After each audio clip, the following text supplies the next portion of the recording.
Hello viewers, welcome to my classroom. నేను ఈ వీడియోలో మీకు ఎక్స్ప్లెయిన్ చేయబోయే problem, if PQ plus QR plus RP equal 0, then find the value of P square by P square minus QR plus Q square by Q square minus RP plus R square by R square minus PQ. So ఇదండి ఈ problem. ఇది చూడడానికి టిపికల్గా ఉన్న చాలా సులభంగా సాధించవచ్చు. ఈ video మీకు నచ్చినట్లయితే లైక్ చేయండి, షేర్ చేయండి, నా ఛానల్ని తప్పకుండా సబ్స్క్రైబ్ చేసుకోండి. సో మరి ఈ ప్రాబ్లంకి సొల్యూషన్ చూద్దామా? So PQ plus QR plus RP equal to 0 ఇచ్చేసి మనకు ఈ ఎక్స్ప్రెషన్ వాల్యూ ఫైండ్ అవుట్ చేయమంటున్నాడు. అయితే మనకు PQ plus QR plus RP equal to 0 ఇవ్వబడింది కాబట్టి దీని నుంచి మనం ఒక 3 ఈక్వేషన్స్ తయారు చేసుకోవచ్చు. ఏంటి అంటే PQని రైట్ సైడ్ పంపించి ఒక ఈక్వేషన్, QRని రైట్ సైడ్ పంపించి ఒక ఈక్వేషన్, RPని రైట్ సైడ్ పంపించి ఇంకొక ఈక్వేషన్ తయారు చేసుకోవచ్చు. సో ఆ ఈక్వేషన్స్ ఎలా ఉంటాయి చూడండి. So PQ plus RP equal to ఏమో minus QR, PQ plus QR is equal to minus RP, QR plus RP is equal to minus PQ.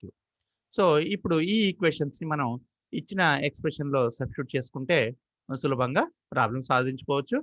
So ఇప్పుడు ఇచ్చిన ఎక్స్ప్రెషన్ ఏమో ఏంటి? So P square by P square minus QR plus Q square by Q square minus RP plus R square by R square minus PQ. ఇప్పుడు ఈ minus QR ప్లేస్లో PQ plus RP, minus RP ప్లేస్లో PQ plus QR, minus PQ ప్లేస్లో QR plus RPని substitute చేసుకుందాం. చేసుకున్న తర్వాత మనకు ఇక్కడ ఏం మిగిలింది? P square by P square plus PQ plus RP, Q square by Q square plus PQ plus QR plus R square by R square plus QR plus RP. So ఇందులో మనం ఇప్పుడు ఏం చేద్దామంటే ఈ ఫస్ట్ డినామినేటర్లో P కామన్ తీసుకోవచ్చు, second డినామినేటర్లో Q common చేయొచ్చు, third డినామినేటర్లో R common చేయొచ్చు. కాబట్టి అలా కామన్ తీసేసి రాస్తే సో ఈ విధంగా ఈక్వేషన్ ఫామ్ అవుతుంది, ఎక్స్ప్రెషన్ ఈ విధంగా వస్తుంది. సో ఇప్పుడు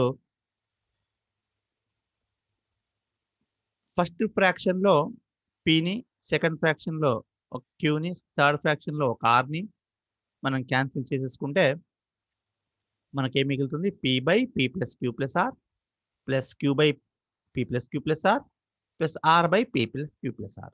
సో అంటే సింప్లిఫై చేసుకుంటే P plus Q plus R by P plus Q plus R అంటే వాల్యూ ఏమవుతుంది?